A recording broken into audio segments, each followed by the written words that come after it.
Globals are variables that are visible everywhere in your software project.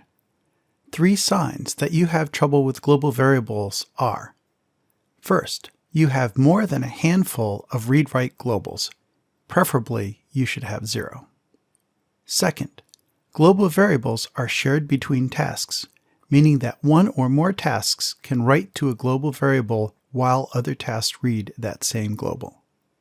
Third, variables have larger scope than they really need to. Because global variables are visible everywhere in your program, they are an open invitation to obscure dependencies, race conditions, and bugs. In general, the use of globals indicates poor modularity, because globals are creating dependencies between modules that might be in completely different parts of your software system. Globals are prone to tricky bugs, and shared globals are the source of many race conditions that can lead to failures that will slip past testing and make it into the field. In other words, global variables are truly evil. Instead of globals, you should be using local static variables if you can, or file static variables if you must.